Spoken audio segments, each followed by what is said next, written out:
Subscribe कीजिए the perfect classes channel को और बेल आइकन को दबाइए लेटेस्ट वीडियो सबसे पहले देखने के लिए।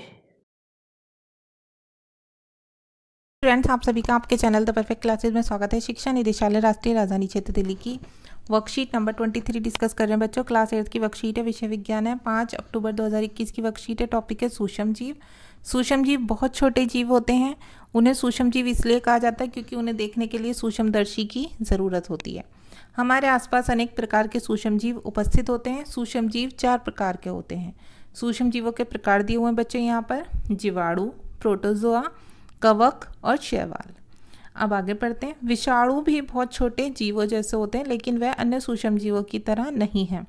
विषाणु केवल अपने मेज़बान में ही जीवित होते हैं, इसके अलावा वे निर्जीव होते हैं।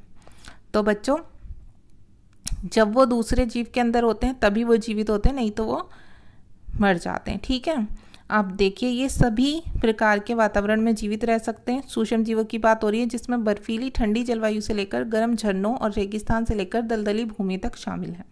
इसके अलावा ये मनुष्यों सहित जानवरों के शरीर के अंदर भी होते हैं।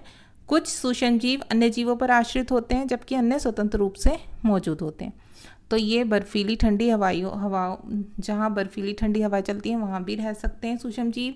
गर्म झरनों में भी, रेगिस्तान में भी, दलदली भूमि में भी, मनुष्य के, जानवरों के शरीर के अंदर भी, दूसरे जीवों के ऊपर भी और स्वतंत्र रूप से भी पाए जाते हैं। ठीक है, तो अब क्वेश्चन आंसर देख लेते हैं। क्वेश्चन नंबर 1 है, सूक्ष्म जीव किन्हें कहते हैं, इनके नाम लिखिए। तो आप यहाँ से लिखेंगे बच्चों। पहले आप ये लाइन लिखेंगे आंसर नंबर 1 में। सूक्ष्म जीव बहुत छोटे जीव होते हैं। उन्हें सूक्ष्म जीव इसलिए कहा जाता है क्योंकि उन्हें देखने के लिए सूक्ष्मदर्शी की ज़रूरत होती है। पहले ये लिखेंगे, फिर लिखेंगे आप सूक्ष्म जीवों के नाम।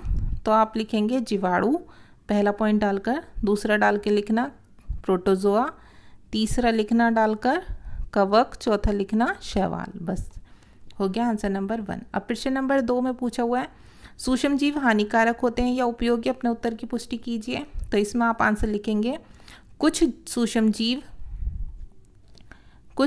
जीव हमारे लिए हानिकारक होते हैं। कुछ सूक्ष्म जीवों के कारण हम बीमार पड़ जाते हैं, जबकि कुछ सूक्ष्म जीव हमारे लिए उपयोगी होते हैं, क्योंकि कुछ सूक्ष्म जीवों से दवाइयाँ बनाई जाती हैं जो हमारे स्वास्थ्य के लिए लाभदायक हैं। ये लिख देंगे आंसर नंबर 2 में। अब क्वेश्चन नंबर 3 देखते हैं। विषाणुओं को सूक्ष्म जीव क्यों नहीं कहते हैं? तो इसका आंसर आप यहाँ से लिखेंगे, विषाणु भी बहुत छोटे जीवों जैसे होते हैं, लेकिन वह अन्य सूक्ष्म जीवों की तरह नहीं है। विषाणु केवल अपने मेज़बान में ही जीवित होते हैं, इसके अलावा वह निर्जीव होते हैं, इसलिए उन्हें नहीं कहते। अब प्रश्न नंबर 4, सूक्ष्म जीव कहाँ रहते हैं? तो इसका आंसर आप यहाँ से लिखेंगे, यहाँ से लेके ये सभी प्रकार के वातावरण में जीवित रह सकते हैं, यहाँ से यहाँ तक।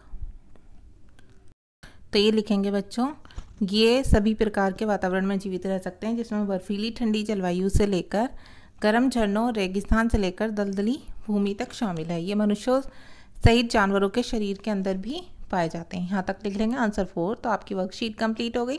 मिलते हैं नेक्स्ट वीडियो में। Thanks for watching.